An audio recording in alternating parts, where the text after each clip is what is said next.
Manchester United, grand favori de l'Europa League, est accroché un but partout à domicile contre Twente. L'équipe d'Erik ten Hag commence de façon décevante cette première journée de l'Europa League.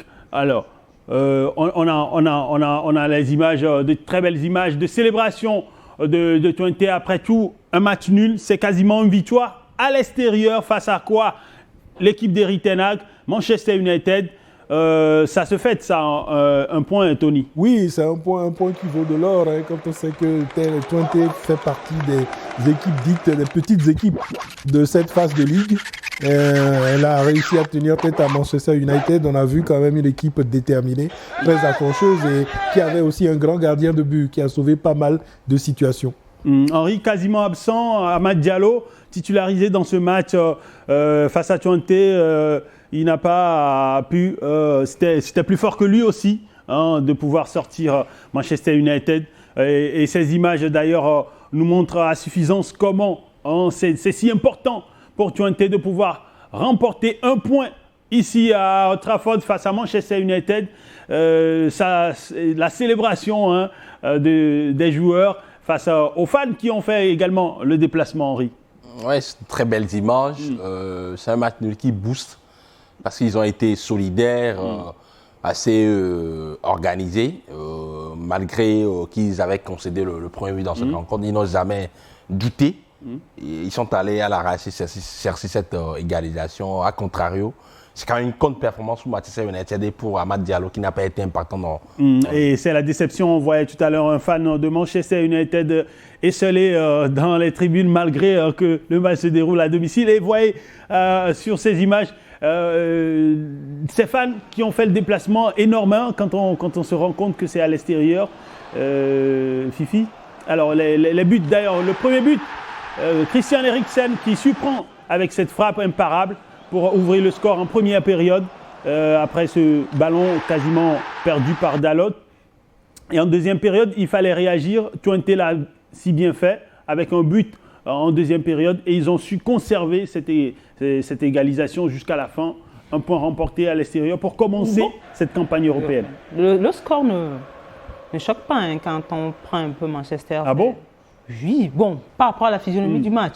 C'est vrai qu'avant le début de la rencontre, Manchester partait avec la faveur des pronostics. Mais quand vous prenez Manchester cette dernière semaine, vous vous rendez compte que ce n'est pas aussi choquant que ça, le résultat. Avec justement, on peut constater ce que tu dis sur ces images. Hein. Là, il y a quand même un ballon perdu par le buteur et qui donne l'occasion de but à Twente qui égalise. Et quand vous suivez un peu le match en deuxième période, dès le début de la rencontre, Manchester avait quand même le pied sur le ballon, mais qui avait des occasions, est-ce que ce sont des occasions, mais qui avait des offensives, mais qui avaient du mal à les concrétiser. Et comme vous l'avez dit, on avait du mal à retrouver les attaquants de Manchester jusqu'à ce qu'ils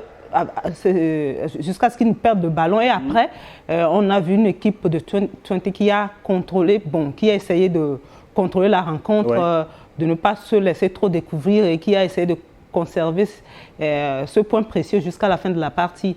Et en tout cas, c'est... Old Trafford qui est déjà vide, on voit ces images, ça...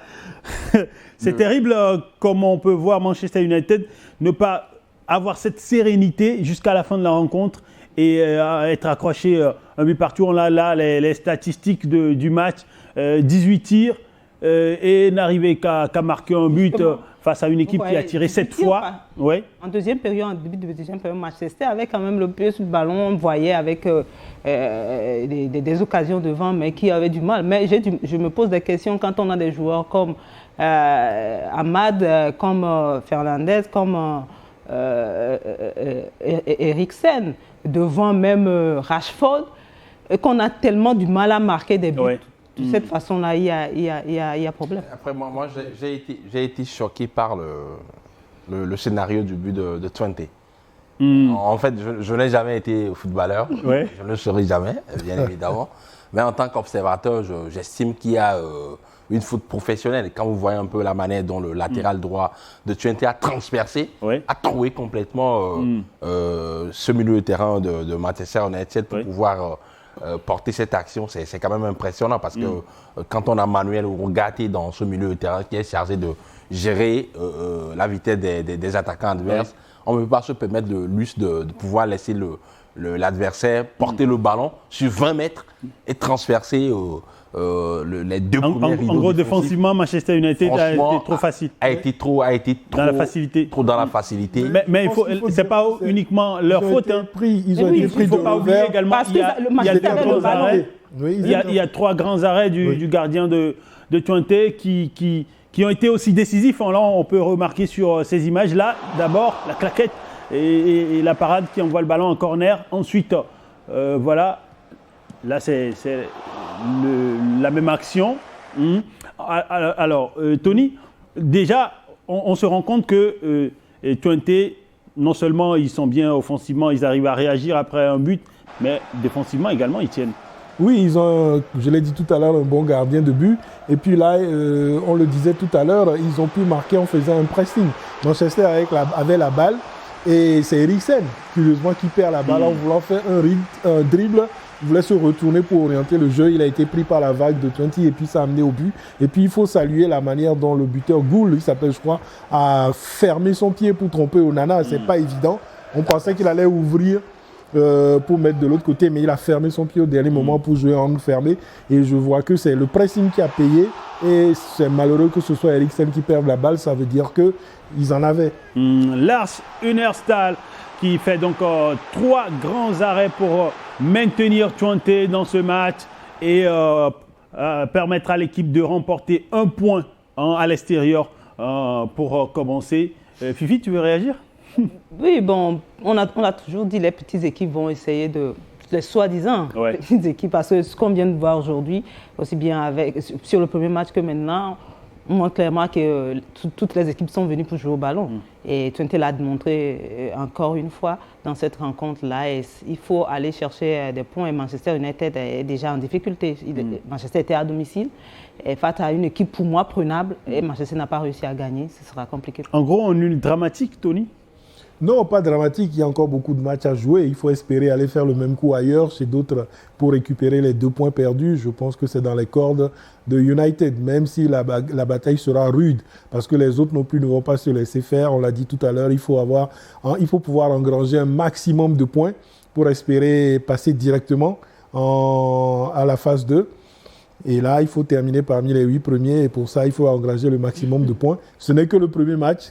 Manchester n'a pas perdu. Quand on ne peut pas gagner, dit-on en football, il faut savoir ne pas perdre. Un match nul au goût amer pour Manchester United. Je pense que ce match nul-là ne va pas dissiper les doutes qu'on a par rapport à la capacité d'Erik ten Hag de bien manager ce groupe. Et Galatasaray face à PAOK, Victor Osimhen qui a également participé à ce match avec Galatasaray. On va avoir les images tout à l'heure à l'écran. L'international nigérian. Ouais, bien sûr. Là, à l'image, Victor Osimhen. Alors, Henri, un mot sur cette victoire, par exemple. Aïe, aïe, aïe, aïe, aïe, le premier but qui est arrivé là sur cette action.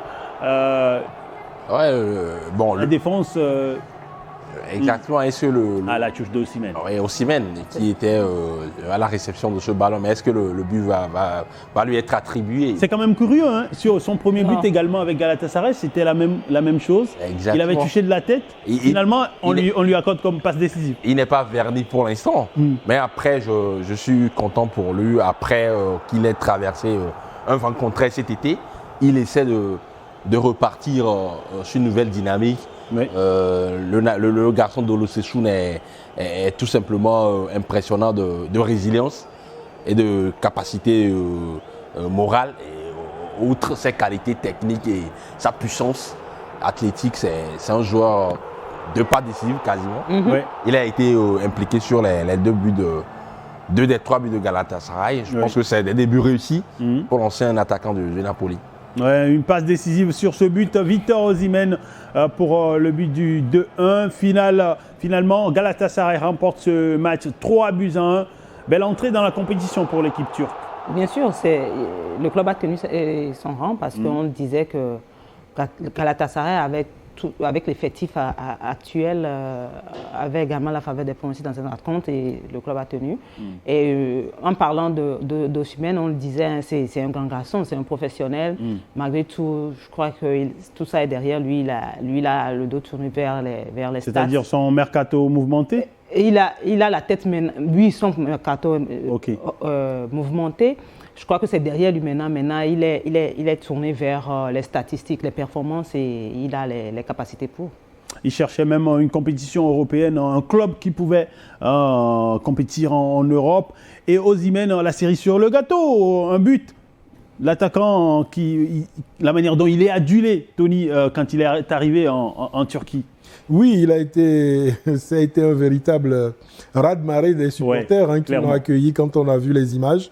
Il est très attendu. Bon, on espère qu'il le rendra au public qu'il adultant, qui attend beaucoup de lui parce que Galatasaray veut faire tomber Fenerbahçe chaque week-end, quoi. Parce que ça fait trop longtemps que Fenerbahçe domine et Galatasaray veut remonter sur le toit de la Turquie et pourquoi pas sur le toit de l'Europe à travers cette Ligue Europa où finalement Galatasaray a ses chances. Quand on voit, à l'exception des équipes qu'on n'a pas encore vues, quand on voit les grandes équipes d'aujourd'hui, je crois que Galatasaray, sur ces premiers matchs-là, fait partie des favoris aussi. Et Victor Osimhen, qu'on revoit sur ce coup de casque, avec sa taille, Henri, il arrive à être dans les duels aériens, mais également à pouvoir fausser compagnie aux défenseurs. Série sur le gâteau, bien sûr. C'est un attaquant de classe mondiale, des appuis dynamiques. Il a le buste est assez impressionnant. C'est un joueur qui a un timing formidable. Il ne réussit jamais à faire les efforts défensifs au-delà de ses qualités de déplacement, de gestion également de la profondeur. Il coche toutes les cases de l'attaquant moderne Victor Osimhen. Exactement, il y a de cela un an, une saison, il était le meilleur buteur de la Serie A, le capocannoniere, vainqueur de la Serie A avec le Napoli après 33 ans de disette. Donc n'est pas Victor Osimhen n'importe qui en fait. Non, bien sûr. Là, je pense qu'il fera un bien fou à cette formation de Galatasaray. On connaît le garçon pour ses qualités de résidence, sa capacité à pouvoir enclencher une nouvelle dynamique lorsqu'il est en difficulté. Je n'ai même pas de doute par rapport à sa propension à pouvoir s'imposer dans cette formation istanbuliette. Ouais, et dire qu'on pensait qu'il allait atterrir peut-être dans une équipe comme le Paris Saint-Germain, mais il arrive tout de même à bien s'intégrer en Turquie. Moi, je crois que... Est-ce qu'il aurait pu réussir au Paris Saint-Germain? Je ne sais pas. Point d'interrogation. Vu le jeu de Luis Enrique et du jeu beaucoup plus technique sur des petits passes, est-ce qu'il aurait pu réussir? Je ne sais pas. Mais là où il est, je crois qu'il a la capacité pour réussir. C'est un bagarreur, quoi. Qui va au duel, qui n'a pas fort aux yeux, il joue.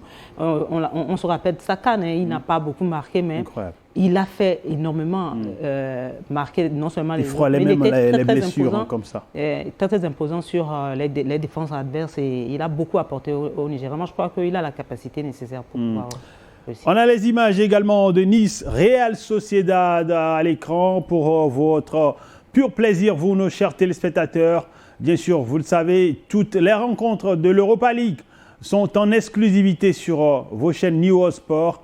Neosport, les chaînes des coupes européennes, bien sûr. Et là, à l'écran, on a le premier but de la partie. Imparable. Imparable, il était à mi-distance aux abords de la surface de réparation dans les 16 mètres. Il ne s'est pas posé de questions, il a déconçu une frappe supersonique.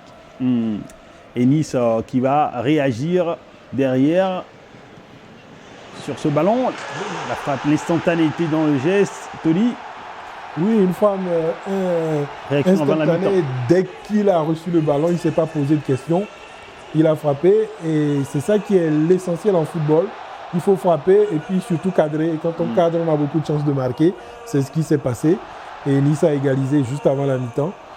C'était une bonne nouvelle pour Nice. Bien sûr. Et le défenseur là, qui est pratiquement une passe à l'attaquant. Il rate son contrôle. Encore une frappe de loin. Oh, bien repoussée là, par le gardien chaud. cette fois-ci. Oui. Belle tentative après. C'est Mofti, non? Nice qui réalise un nul à domicile face à la Real Sociedad. La Real Sociedad, c'est plus cette équipe espagnole qu'on pouvait huitième de finaliste, minimiser. Hein. Huitième de finaliste la saison dernière en Ligue des Champions, éliminé par le Paris PSG Saint-Germain. au passage. C'est une équipe qui a été sevrée et qui est sevrée désormais de ses talents, bien évidemment. Oui. Inigo Martinez, des joueurs assez intéressants. Mais ils sont en train de faire leur mue cette saison. Un début de saison un peu timoré, un peu timide. Et ce match nul-là n'est pas là pour pouvoir les aider à pouvoir dissiper les doutes. A contrario, c'est une très bonne opération pour Nice qui retrouve la Coupe d'Europe sur cette terre en Côte d'Azur. Et ce match nul va sans doute les lancer dans cette compétition. Et il y a ce pénalty raté par Evan Guessant qu'on va voir avant de donner la parole à Fifi. Un nul de Nice à domicile. On va voir le pénalty raté. Parce que là, sur l'action... Il y a clairement faute sur Dante. Ouais, Dante.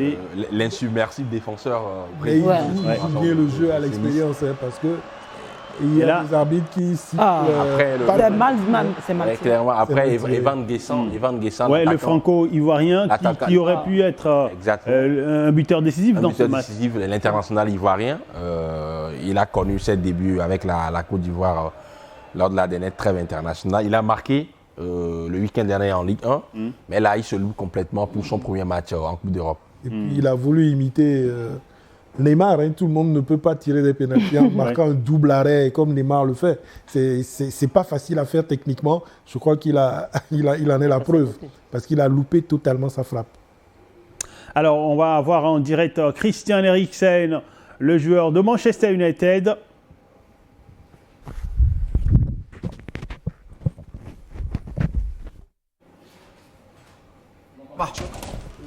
Maçla ilgili de müthiş mücadele ettik. Dediğim gibi artık çok pozisyona gitme. Normalement. Vous avez été magnifique. Sera beau, c'est sûr, bravo à tous. Alors, on a un petit souci technique avec Trafford. En tout cas, merci à l'équipe technique de l'autre côté, également à Paris, en France. Alors, on va rebondir sur ce match Nice, nul à domicile. Henri disait tout à l'heure que c'est Moi, je pense que c'est un résultat pas mal. Pour Nice, parce que la Sociedad, Nice, le niveau, on peut se dire que Nice a fait une très bonne affaire parce que prendre un point, Nice aura probablement des équipes moins huppées que Real Sociedad dans l'avenir. Et là, il faut aller chercher évidemment les victoires à ce niveau. Mais quand on voit Oyarzabal, Real Sociedad aussi, après, vous arrivez à ouvrir le score et après un nul, ils auraient pu prendre ce match aussi, hein, les Espagnols. Les Niçois doivent avoir beaucoup de regrets parce qu'ils avaient de quoi gagner ce match-là. Et ça aurait permis de rester dans l'euphorie après le 8-0 infligé contre un de mes clubs de cœur, donc que je ne citerai pas en championnat. Donc cette euphorie-là, heureusement que leur entraîneur leur a dit de ne pas se fier à ça et que la Real Sociedad, c'est un autre niveau. C'est vrai que cette saison, ce début de saison n'est pas très favorable à la Real Sociedad qui a perdu beaucoup de talent, mais c'est une équipe qui est là depuis et qui se maintient à ce niveau européen depuis pas mal de temps, qui a l'habitude de ces grandes compétitions. C'est un nul, certes, gratifiant pour Nice, mais Nice doit avoir beaucoup de regrets quand même. Henri, une dernière réaction avant qu'on quitte Nice-Real Sociedad? Oui, une mauvaise opération pour la Real Sociedad quand même, parce que en termes de maturité collective, d'expérience, de statut, cette équipe elle est au-dessus de l'OGC Nice. Malheureusement, elle a été contrée à l'extérieur. Et la star sénégalaise Boulaye Dia, qui était titulaire avec la Lazio face à Dynamo Kiev, un doublé de l'international sénégalais, le Lion de la Teranga. On va avoir les images là tout à l'heure. Le premier but. Et bien sûr, il a eu raison de vouloir partir de Salernitana rejoindre cette autre équipe de Serie A italienne pour essayer de revoir sa carrière parce qu'il avait le talent et il a porté quasiment lui seul toute la sélection de Salernitana la saison dernière contre la relégation malgré lui. Mais après, il n'a pas de retombée. Et maintenant, je pense que c'est bénéfique pour lui qu'il puisse disputer aussi des compétitions européennes. C'est un attaquant de grand talent.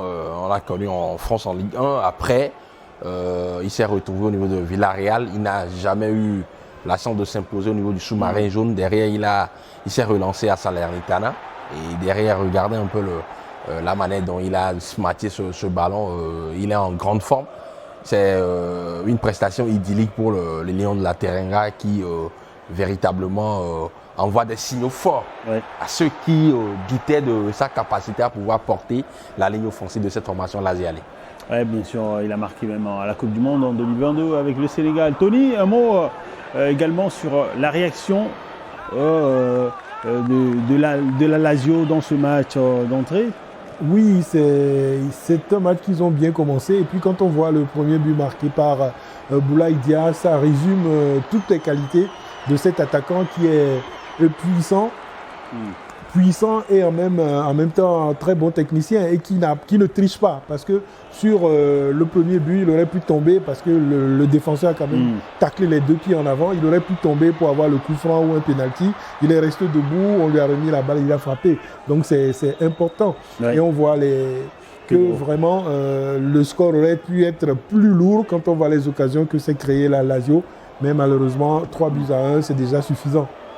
Ouais, on a vu tout à l'heure même Dele Bachirou qui a marqué avant de délivrer une passe décisive à Boulaye Dia, voilà, buteur et passeur décisif des Africains qui ont brillé dans ce match. Ça fait plaisir de retrouver des Africains aussi performants. Et surtout un Bachirou. Oui. Après, la prestation collective est très aboutie du coup de la Lazio de Rome, au-delà des buts de Boulaye Dia et de Dele Bachirou. C'est quand même une ligne offensive où on a retrouvé des liaisons, des connexions, des combinaisons. C'est assez structuré dans l'organisation collective et c'était une prestation assez idyllique pour cette formation. Un carton rouge qui vient mettre une tache rouge, une tache noire, j'allais dire, sur la prestation de l'Aquilé, comme on les appelle en Italie, et la parade là du gardien de la Lazio pour maintenir l'équipe sur cette large victoire. La Lazio fait partie des favoris de cette compétition. Oui, bien sûr. Et ils ont bien commencé et je crois qu'il n'y a rien à dire sur cette rencontre. En tout cas, par rapport à ce que nous voyons, ils ont dominé de bout en bout cette partie. Voilà donc les derniers instants de cette rencontre entre le Dynamo Kiev et la Lazio. Ce dernier tir capté par le gardien de la Lazio. 3-0 pour commencer la course européenne. Les Italiens sont bien partis, clairement. Et là Boulaye Dia qu'on voit à l'écran qui a été remplacé avant la fin du match. Doublé de Boulaye Dia à côté de lui. Dele Bachirou. Henri, un dernier mot. Ouais, les deux Africains qui apportent une bouffée d'oxygène à cette formation de Laziale. Et je pense que la Lazio de Rome envoie des signaux forts à ses concurrents dans cette compétition. Ouais, un dernier mot sur Boulaye Dia? Non, je crois qu'on a fait le tour. Beaucoup plus de confiance maintenant. Beaucoup plus de confiance et puis il faut cultiver cette entente avec Dele Bachirou parce que ce sont 2 véritables flèches dans cette attaque-là. Et puis quand on sent qu'au milieu de terrain, il doit avoir l'ancien Marseillais. Oui. Je crois que Matteo Guendouzi. Il y a Matteo Guendouzi et puis il y a l'ancien Camerounais, pas un ancien Camerounais, l'ancien Marseillais, un autre Marseillais, le Camerounais aussi. Donc ça fait un milieu de terrain vraiment très solide qui pourra lancer ces 2 flèches de l'attaque. Et l'un des matchs qui aura été très prolifique, c'est le match de Porto, Bodo Glimt, Porto. Alors, on a là les statistiques de Boulaye Dia dans ce match. Sont 8 minutes de jeu, 3 tirs, 2 buts, 19 passes, 16 réussis, 2 passes clés. Il a fait son tout simplement incroyable. Il a été très actif.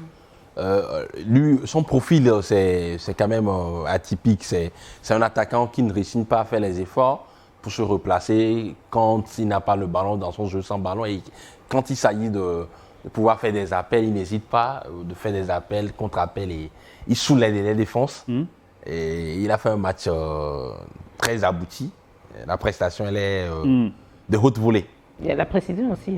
3 tirs, 2 buts. Ouais, la précision. Il a été clinique. Et oui, il était... Un signal pour beaucoup plus de confiance au niveau de la sélection également, Tony. Oui, où la concurrence est rude dans la sélection sénégalaise actuellement. Mais je crois qu'avec des performances et des prestations de ce genre-là, je crois que le sélectionneur n'aura plus de choix. Il faudra qu'il soit titulaire. Et il y a beaucoup de trafic dans ce secteur de jeu, dans la sélection sénégalaise. Chérif Ndiaye, Nicolas Jackson qui brille également.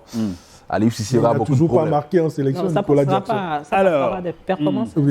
Bodo Glimt, Porto, c'était à 16h45 sur vos chaînes en New World Sport. C'était sur Sport 1 précisément. On va faire également un débrief par rapport à ce match. On l'avait fait avant, mais bien sûr, on va revenir pour le pur plaisir de nos chers téléspectateurs parce qu'il y a quoi? Il y a eu en tout également dans ce match 5 buts. Voilà, 5 buts pour commencer. Victoire 3-2 donc des Norvégiens.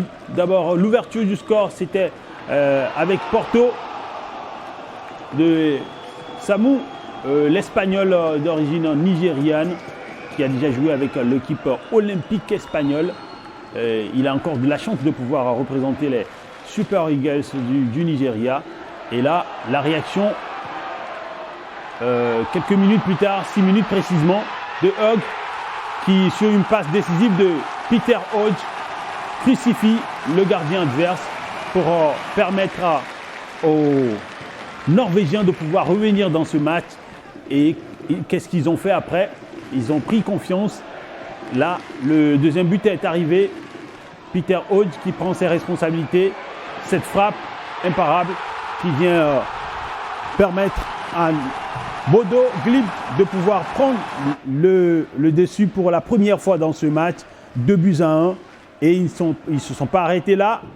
Troisième but, malgré ce carton rouge qui a perturbé un peu la tactique de leur entraîneur, mais il ne s'est pas prié pour faire un changement.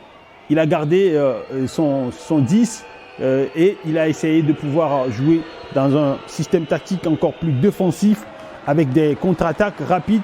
Et là, sur cette action, on peut remarquer comment ils ont réussi, les Norvégiens, à pouvoir prendre cette opportunité pour pouvoir marquer le troisième but. Hodge, son deuxième but, le doublé de la soirée, Tony, une passe décisive, prestation exceptionnelle. Prestation aboutie pour ce jeune attaquant dont on espérait beaucoup. Il n'a pas déçu aujourd'hui. Et ce but, c'est toute la classe, tout le talent de ce jeune joueur-là. Parce qu'il a gardé tout son sang-froid. Il a éliminé 2 adversaires et puis il a frappé, brossé au deuxième poteau. Le gardien n'y pouvait rien. Et c'est comme ça que... La réduction après pour Porto. Qui a été anecdotique, hein, une réduction de Gull, je crois. Ouais. Il s'appelle le joueur de Porto. 3-2, donc Fifi, Porto, l'un des favoris de cette compétition qui tombe d'entrée. C'est ce qu'on disait avant le début de la rencontre, l'un des favoris. Mais sur ce match-là, Porto n'a pas montré de bonnes choses. Hein. Inexistant dans le jeu, on n'a pas senti une bonne équipe de Porto. Comme l'avait dit Tony au moment du match, beaucoup de lenteur dans la défense. On a vu une équipe en face avec beaucoup d'envie, une équipe compacte, très dynamique, qui va de l'avant, qui joue ensemble, des joueurs qui se retrouvent. On sent une équipe qui existe, c'est un groupe quoi, et qui a pris véritablement défaut cette équipe portugaise. Bon, on espère pour la suite de la compétition retrouver cette équipe. Alors, on a Victor Osimhen en direct qu'on va suivre et revenir.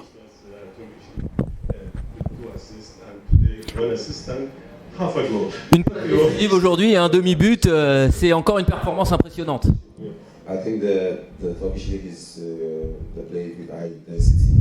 Je crois que la Ligue turque, elle est vraiment très intense. C'est important pour moi d'être présent pour l'équipe et d'essayer de l'aider. J'aurais aimé mettre mon premier but, mais ma contribution elle est plus importante.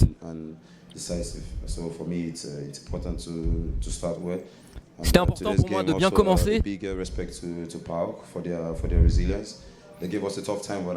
on respecte notre adversaire parce qu'ils avaient beaucoup de résilience, ils se sont battus jusqu'au bout.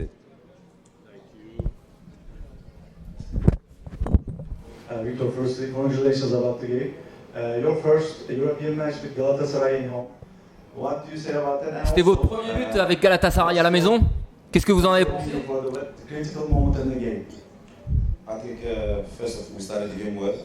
Je pense qu'on a déjà bien commencé le match.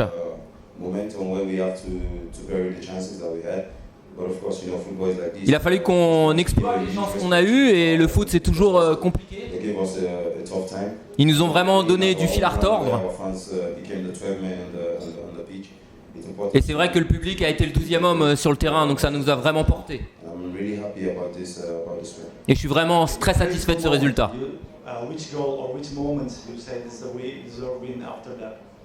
Quel moment a été le plus important?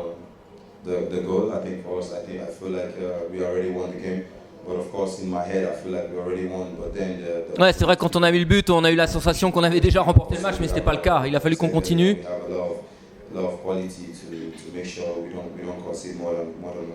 Et on a beaucoup de qualité et on veut vraiment s'assurer qu'on ne concède pas plus d'un but. La défense est essentielle.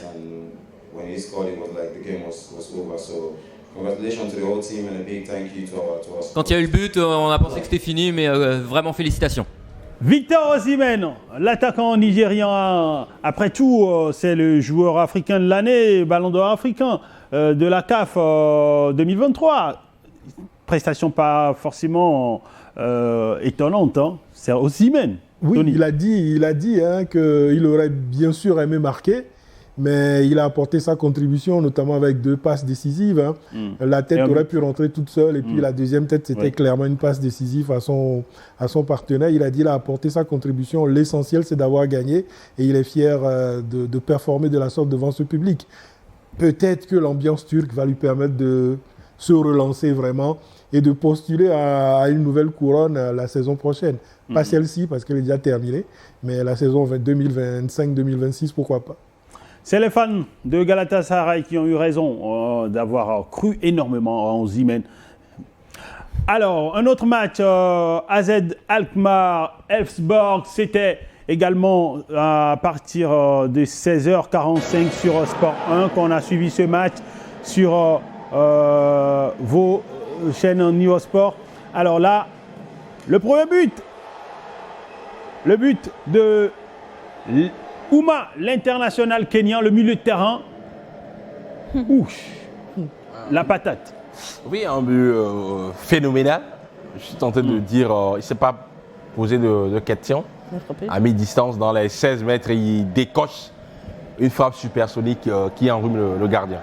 Et un doublé de Van Bommel qui va suivre.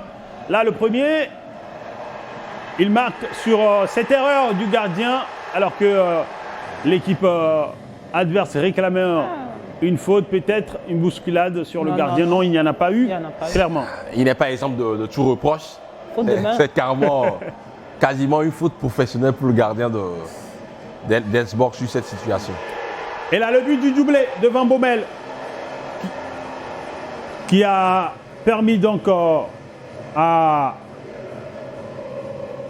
il était à la son équipe de pouvoir de revenir dans ce match.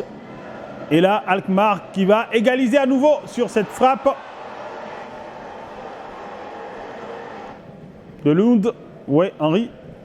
Une frappe assez puissante. Le gardien était sur la trajectoire, une trajectoire un peu capricieuse. C'est une autre faute de... Et là, ce penalty, Parrott qui vient remettre la Z devant avec ce penalty transformé pour permettre à son équipe un but décisif, 3-2. La Z remporte donc ce match face à Elfsborg. Fifi, l'entrée également pour l'équipe néerlandaise. Oui, je crois que c'est un match plutôt équilibré. Hein. un match plutôt équilibré. AZ à domicile a réussi à mettre ce 3e but qui lui donne les 3 points de la rencontre. Et en tout cas, félicitations aux buteurs africains d'une bonne frappe qui a marqué dans cette rencontre. Le Kédien. Ouais, Tony, réaction? Oui, j'ai remarqué surtout des fautes de main des gardiens. Le ballon qu'il a relâché, la véritable savonnette que le gardien de AZ a relâché, et puis la frappe de loin. Il voulait boxer le ballon, mais il s'est mal pris, il n'a pas pu boxer. Le ballon lui a glissé aussi sur les gants pour rentrer dans les buts. Je crois que c'est des fautes de main. C'est ça qui m'a marqué au cours de ce match-là. Bon, les Africains aussi ont brillé, mais je crois que les gardiens n'étaient pas au niveau ou bien étaient dans un mauvais soir aujourd'hui du côté de ce match-là. Et pour demain, n'oubliez pas, la première journée continue demain également avec des affiches intéressantes à suivre sur New Sport, les chaînes de coupes européennes. Vous avez Fenerbahçe, l'Union Saint-Gilloise qui est à 16h45 GMT, et puis Lyon, Olympiakos à partir de 19h GMT. Merci à vous, nos chers téléspectateurs. On a vécu une soirée exceptionnelle pour le retour de l'Europa League, des buts de ouf, des retournements de situation, des surprises aussi. Alors là, on s'est régalé clairement et merci. Et je parie que vous, nos chers téléspectateurs, vous avez aimé nos analyses. Tony Dalméda, merci d'être passé dans Europa World. Merci beaucoup. Henri également, un plaisir de t'avoir eu dans Europa World, Henri. Merci. Fifi, merci d'avoir éclairé notre plateau avec ta lumière. Merci. Journaliste de togofoot.tg, et on remercie également vous, nos commentateurs qui avez apporté votre touche particulière à cette émission et à cette première journée. Merci aussi, surtout à vous, toute l'équipe rédactionnelle et technique derrière cette émission, ici à Lomé et puis à Paris, en France. Vous avez été magique. Bonsoir chez vous, nos chers téléspectateurs. Et avant de se séparer, comme promis, vous aurez donc tout à l'heure toutes les vidéos de tous les buts.